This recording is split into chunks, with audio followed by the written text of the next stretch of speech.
শরীফুল আসলে 100% ফিট বলা যাবে না, কারণ আপনারা জানেন যে সেকেন্ড টেস্টেই ও আনফিট ছিল, যার কারণে প্রায় সিলেকশন প্রসেসে ছিল না বেস্ট 11-এ পাকিস্তানে। তারপরে যেটা হয়েছে সেই প্রসেসেই তাকে ফলো আপের মধ্যে রাখা হয়েছে, ফিজিও ট্রেনাররা তাকে লুক আফটার করতেছেন।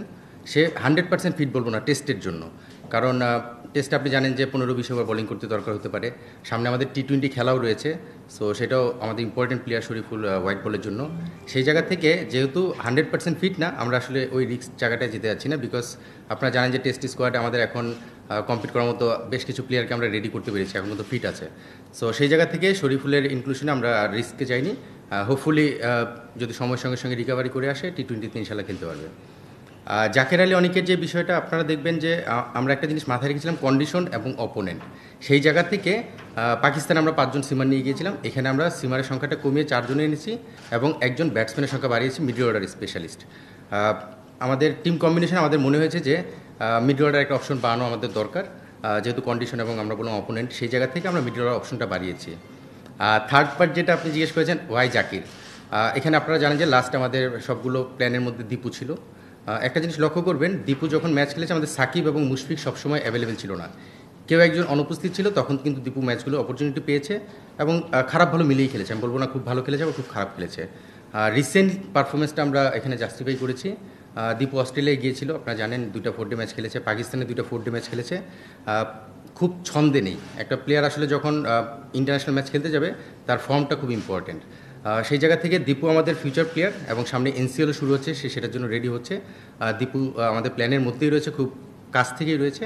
পাশাপাশি জাকিরের যে বিষয়টা, জাকির কিন্তু প্রিভিয়াসলি যদি তার রেকর্ড দেখেন, এনসিএল, বিসিএল, লঙ্গার ভার্সনে তার রেকর্ডগুলো যদি দেখেন, সেখানে আপনি একটা আইডিয়া পেয়ে যাবেন যে সে লঙ্গার ভার্সনের জন্য খুব ইউজফুল প্লেয়ার হতে পারে। আনফর্চুনেটলি ইঞ্জুরির কারণে হয়তো আরও আগে ডেবু হয়ে সুযোগ থাকলেও হয়তো হয়নি, বা টিমে আসার সুযোগ থাকার সত্ত্বেও পারেনি। আর এখন রিসেন্টলি যেটা রিসেন্ট পাস্টে পাকিস্তানে আপনারা জানেন যে 172 একটা ইনিংস খেলেছে, চমৎকার একটা ইনিংস খেলেছে, লম্বা সময় ধরে খেলে। সব কিছু কনসিডারেশনে আমরা জাকিরকে একটু এক স্টেপে এগিয়ে গেছি। অবশ্যই অবশ্যই, কারণ আপনি দেখবেন যে আপনি পজিশন ওয়াইজ প্লেয়ার পিক করাটা খুব জরুরি। আপনি দেখবেন যে সাহেব বেসিক্যালি ওপেনার, বা আমরা যদি বলি টপ অর্ডার 1, 2, 3 এইসব পজিশনেই খেলে থাকে। তো ওই পজিশনে আমাদের সাদমান, জাকির এবং জয় তিনজনই কিন্তু মোটামুটি রেগুলার প্লেয়ার আমাদের, এবং ফিট থাকলে যে কেউ খেলতে পারে। তো সেই জায়গা থেকে আমরা মিডল অর্ডার অপশনটাতে আমরা একটা অপশন বাড়িয়েছি, কারণ আপনারা জানেন যে এখানে আমাদের মিডল অর্ডার যারা খেলছে তাদের এই মুহূর্তে একটা ব্যাকআপ অপশন, বা আমরা যদি মনে করি মিডল অর্ডার সংখ্যাটা একটু বাড়িয়ে নিলে যে কোনো সিচুয়েশনে ডিমান্ড করলে সেটা ফুলফিল করতে পারে। সো সেই জায়গা থেকে আমরা মিডল অর্ডারের জায়গাটা বাড়িয়েছি, বিকজ ওপেনার আপনারা জানেন যে অলরেডি 3 জন রয়েছে, বাট সাইফও খুব আমাদের কাছাকাছি রয়েছে। অবশ্যই কন্ডিশন বলতে এখানে চেন্নাইতে খেলা হচ্ছে আর কানপুরে খেলা হচ্ছে, তো তারা সিমিং উইকেটও করতে পারে। সো সেই জায়গা থেকে আমাদের অপশন রয়েছে, আমাদের 4 জন সিমার রয়েছে। আপনারা স্বাভাবিকভাবে আমরা 4 জন সিমার তো আর খেলার সম্ভাবনা খুব কম থাকে আমাদের টিম কম্বিনেশনে, সেখান থেকে হয়তো 3 জন সিমার খেললেও একজন ব্যাকআপ থেকে যাচ্ছে। বাট আমাদের ব্যাটিং লাইন আপটা একটু লম্বা করা হয়েছে, স্ট্রেন্থটা বাড়ানো হয়েছে, বিকজ আমরা জানি যে আসলে এই স্কোয়াডে 5 জন সিমার নিয়ে গেলে সেই জায়গায় আমাদের হয়তোবা এক্সট্রা সিমারটা দরকার নাও হতে পারে। আর যেহেতু আগের সিরিজে একটা কনসার্ন ছিল যে তাসকিন ব্যাক করেছে অনেকদিন পরে, সেখানেও একটা ব্যাকআপ অপশনের আমরা চিন্তা করেছি। বাট আলহামদুলিল্লাহ তাসকিন কিন্তু খুব ভালো ফর্মে রয়েছে বা রিদমে রয়েছে, তাসকিন এসেও কিন্তু টেস্টে ভালো বোলিং করেছে। সো সেই জায়গা থেকে সিমিং অপশনটায় আমাদের এখন ওই 4 জন সিমার দিয়ে আমরা সেই কভার করতে পারি। আসলে কন্ডিশনটা হোম সিরিজ হলে সাধারণত সবগুলো টিমই তাদের একটা অ্যাডভান্টেজের কথা চিন্তা রেখেই করে, সেই জায়গা থেকে তারা তাদের মতো করতে পারে। বাট আমাদের পেস, স্পিন আপনি যদি দেখেন 2টা ডিপার্টমেন্টে কিন্তু আমরা সেখানে কভার করেছি। সো স্পিনও কিন্তু আমাদের তাইজুল এবং নাইম হাসান ম্যাচ খেলেনি, তারাও কিন্তু পাকিস্তানে ছিল, সাকিব মিরাজ ম্যাচ খেলছে। সো স্পিনটা আমাদের কিন্তু অলরেডি খুব ভালো একটা শেপে রয়েছে, সঙ্গে পেস বোলিং 4টা নিয়েও কিন্তু খুব ভালো একটা স্টেজে রয়েছে আমরা। সঙ্গে ব্যাটিংও আমরা চিন্তা করলাম যে একটা অপশন বাড়িয়ে নিলে প্রয়োজনে আমরা সেটা কাজে লাগাতে পারবো। এটা আসলে ইন্ডিয়ার পেস বোলিংও যথেষ্ট ভালো, ইন্ডিয়ার যথেষ্ট ব্যালেন্স একটা দল, এটা স্বীকার করতেই হবে। তাদের পেস বোলিংও ভালো স্ট্রেংথ রয়েছে, স্পিনও ভেরিয়েশন রয়েছে, সঙ্গে স্পিনাররা কিন্তু ভালো অলরাউন্ডার। আমরা জানি যে জাদেজা রয়েছে, আশ্বিন রয়েছে, ইভেন কুলদীপ রয়েছে, আকসার প্যাটেল, তারা কিন্তু খুব ভালো স্পিন অ্যাটাক, সেটাও বলতে হবে। সো তাদের কম্বিনেশনটাও বেশ ভালো। তারা যেই কন্ডিশনে সাজানো উইকেট যেই ধরনের করুক না কেন, তাদের যেমন স্ট্রেংথ রয়েছে, আমরা মনে করি যে আমাদের সেই সমমানের স্ট্রেংথ রয়েছে স্পিন এবং পেসে। সো আমার মনে হয় যে সেটা আমি আসলে আলাদা করে বলতে চাই না তাদের পেস বা স্পিন। আর আপনি তাসকিনের যে ব্যাপারটা বললেন, তাসকিন অবশ্যই আমাদের যেহেতু সব ফর্মেটে এখন খেলছে, মানে আগে ছিল শুধু হোয়াইট বলে, এখন রেড বলে খেলা শুরু করেছে। সো এখানে ওয়ার্কলোডের একটা ব্যাপার থাকে, এবং ফিজিও ট্রেনারদের সঙ্গে আমাদের এই কমিউনিকেশনটা রেগুলার হচ্ছে। তাকে কীভাবে আমরা ইউজ করব, কোন সময় কতটুকু ইউজ করা যেতে পারে, সেটা আমরা সময়ের সঙ্গে সঙ্গে ডিসাইড করব। ইন্ডিয়ার স্পিন পাকিস্তানে আসলে আমরা যে টিমটা দেখলাম যারা খেললো সেখানে স্পিনটা তাদের খুব ইন্ডিয়ার মতো স্ট্রং বলবো না, এটা স্বীকার করতে হবে। তারা পেস দিয়ে মেনলি আমাদের অ্যাটাক করতে চেয়েছিল, সেটা আমরা হ্যান্ডেল করেছি খুব সাকসেসফুলি।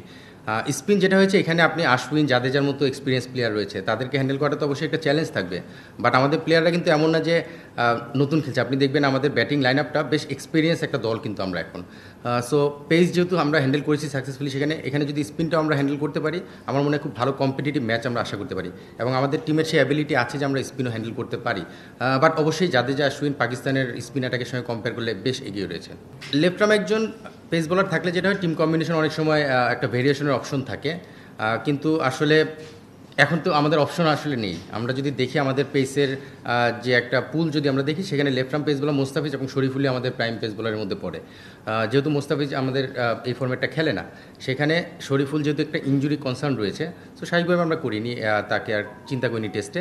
বাট হ্যাঁ, এই অপশনটা হলে একটা ভেরিয়েশন আসে। বাট আমি সবসময় একটা জিনিস বিলিভ করি, আসলে রাইট আর্ম লেফট আর্ম যেটাই হোক বেস্ট প্লেয়ারটা খেলা জরুরি। আপনি দেখবেন আমাদের ব্যাটিং লাইন আপে বেশ অনেক লেফট হ্যান্ড ব্যাটসম্যান রয়েছে, কিন্তু এখানে লেফট হ্যান্ড রাইট হ্যান্ডের চেয়ে আমার বেশি ইম্পর্টেন্ট হচ্ছে সে আমাদের কতটুকু সাকসেসফুল প্লেয়ার হতে পারে এবং কতটুকু অ্যাবিলিটি তার রয়েছে। সো সেই জায়গা থেকে কনসিডারেশনে আমাদের রাইট হ্যান্ড বলার যারা বোলিং করবে আমার বিশ্বাস যে তারাও সেটা ডেলিভার করতে পারবে। সাকিবের ব্যাটিংটা আসলে ছন্দে নেই, এটা আমি যেটা একটু আগে বললাম যে ফর্মটা খুব ইম্পর্টেন্ট, সাকিব ফর্মে নেই। বাট টেস্ট ক্রিকেট একটা বিষয় কি, ফর্মে ফেরার সময়টা থাকে।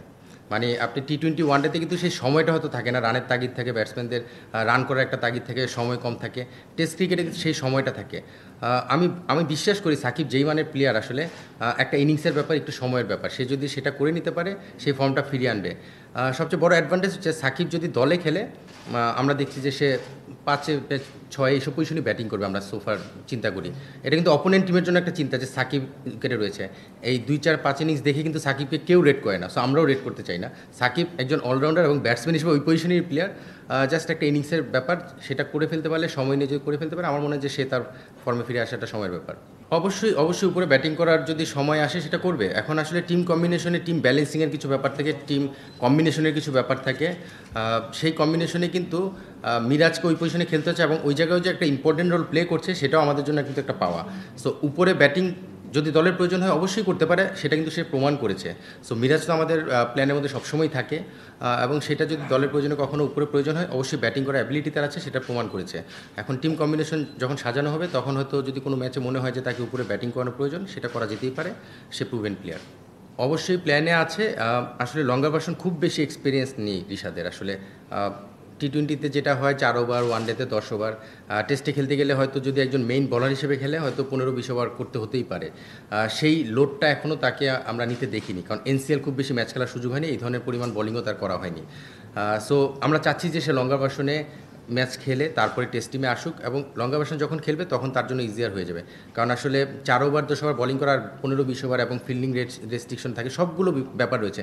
ঋষাদ যদি টিমে চলে আসে এটা কিন্তু একটা বিশাল পাওয়া হবে, কারণ আমরা জানি যে লেগ স্পিনার যে কোনো ফর্মেটই কিন্তু ডেঞ্জারাস হয়ে যেতে পারে। সো ঋষাদ যদি টেস্ট টিমে আমাদের রেডি হয়ে আমরা ইনক্লুড করতে পারি, সেটা অবশ্যই আমাদের জন্য একটা পাওয়া হবে। বাট আমরা তাড়াহুড়া করতে চাচ্ছি না, আমরা সময় নিচ্ছি, তাকে রেডি করে তারপরে আনবো, যেন হুট করে যে একটা চ্যালেঞ্জের মুখে পড়ে আবার নেগেটিভ ইম্প্যাক্ট না পড়ে। সো সেই জায়গাটা আমরা নজর রাখছি। বাট ঋষাদ আমাদের প্ল্যানে রয়েছে, সামনে এনসিএল আছে, সে সেই ফর্মেটটা খেলে তারপরে তাকে আমরা দেখবো যে আসলে কী অবস্থায় রয়েছে। আমার তো মনে হয় চমৎকার ব্যালেন্স একটা দল। আপনি যদি দেখেন আমাদের 4 জন সিমার রয়েছে, 4 জন স্পিনার রয়েছে, ইনক্লুডিং 2 জন অলরাউন্ডার সাকিব এবং মিরাজ। আমি যদি জেনুইন 8 জন ব্যাটসম্যানের সঙ্গে ওই যে সাকিব মিরাজকে ঢুকাই তাহলে কিন্তু 10 জন ব্যাটসম্যান হয়ে যাচ্ছে। সো 4 জন স্পিনার, 4 জন পেস বোলার, 10 জন ব্যাটসম্যান। সো আমাদের মানে ব্যালেন্সের জায়গা থেকেও কিন্তু আমরা কোনো দিক দিয়ে পিছিয়ে নেই। সো তাদের যেমন আমি বললাম অলরাউন্ডার রয়েছে, আমাদেরও কিন্তু 2 জন এস্টাবলিশড অলরাউন্ডার রয়েছে। সো সেই জায়গা থেকে আমি মনে করি যে আমাদের টিমও যথেষ্ট ব্যালেন্স, পেস, স্পিন এবং ব্যাটিং ডিপার্টমেন্ট সব দিক থেকে মিলে বেশ ব্যালেন্স একটা দল। যথেষ্ট চ্যালেঞ্জিং হবে, কারণ আপনি আসলে পাকিস্তানে আমরা যদি দলটা দেখি যারা খেলেছে তাদের থেকে আমরা এক্সপিরিয়েন্সে কিন্তু বেশ এগিয়েছিলাম। মানে ম্যাচ সংখ্যা যদি দেখি, প্লেয়ার কোয়ালিটি দেখি, তারা কিন্তু বেশ কিছু নতুন প্লেয়ার ছিল। বোলিং লাইন আপটাও যদি দেখি আমরা, তাদের কিন্তু ইন্ডিয়ার সঙ্গে কম্পেয়ার করলে আমি বলবো না যে তাদের সমমানের, বাট তারা রেডি হচ্ছে। সেখানে ইন্ডিয়ান যারা আমরা স্কোয়াডটা যেতে দেখেছি যথেষ্ট এক্সপিরিয়েন্স দল, মানে ওদের সব প্লেয়াররাই রয়েছে যারা টেস্ট খেলে। তো সেই জায়গা থেকে চ্যালেঞ্জটা কিন্তু ডিফারেন্ট থাকবে, সেটা অবশ্যই স্বীকার করতে হবে। আর ইন্ডিয়া ওয়ার্ল্ডের 1 নম্বর দল এখন, সো সেই জায়গা থেকে চ্যালেঞ্জটা তো ডিফারেন্ট হবেই। আর যেহেতু স্টাবলিশ দল নিয়ে খেলছে, চ্যালেঞ্জ থাকবে। বাট আমরাও কিন্তু এখন টেস্টে যথেষ্ট ব্যালেন্স একটা দল আমি বলছি, এবং এক্সপিরিয়েন্স দল। সেই জায়গা থেকে আমরা একটা ভালো পজিটিভ মোটিভেশন নিয়ে খেলতে যাচ্ছি। সো আশা করছি যে সেই চ্যালেঞ্জটা আমরা সুন্দরভাবে হ্যান্ডেল করব। আসলে এখানে টোটাল কন্ডিশনটা চেঞ্জ, দলও চেঞ্জ এবং র্যাঙ্কিংয়ের পজিশন থেকে বোঝা যাচ্ছে ইন্ডিয়া কতটা স্ট্রং দল। আমরা কিন্তু বেশ এগিয়ে এসেছি স্টেপ এগিয়ে যেয়ে। তো সেই জায়গা থেকে আমার কাছে মনে হয় চ্যালেঞ্জ থাকবে, বাট আমাদের দল কিন্তু এখন ইনএক্সপিরিয়েন্স বা আমরা ছোট দল বা আমরা ভালো করবো না সেটা বলার সুযোগ নেই। আমাদের দলে কিন্তু 150-200 করা প্লেয়াররাও রয়েছে এবং তারা কিন্তু ফর্মে রয়েছে। একটা প্লেয়ারের সবচেয়ে ইম্পর্টেন্ট হচ্ছে তার ফর্মটা কেমন যাচ্ছে, সেই ফর্মটাকে কন্টিনিউ করার একটা চ্যালেঞ্জ থাকে। সেটা যদি তারা কন্টিনিউ করতে পারে আমার মনে হয় এটা পসিবল। এবং কন্ডিশনটা এমন না যে লাইক আমরা অনেক সময় বলি যে বাইরের ইংল্যান্ড অস্ট্রেলিয়া সেই ধরনের কন্ডিশন, সেরকম না। ইন্ডিয়া যে ধরনের কন্ডিশনে হোক না কেন আমাদের সঙ্গে কিছুটা সিমিলারিটি রয়েছে। সেই জায়গা থেকে কন্ডিশন অ্যাডাপ্টেড যে ব্যাপারটা সেটাতেও কিন্তু আমরা অ্যাডজাস্ট করতে পারবো।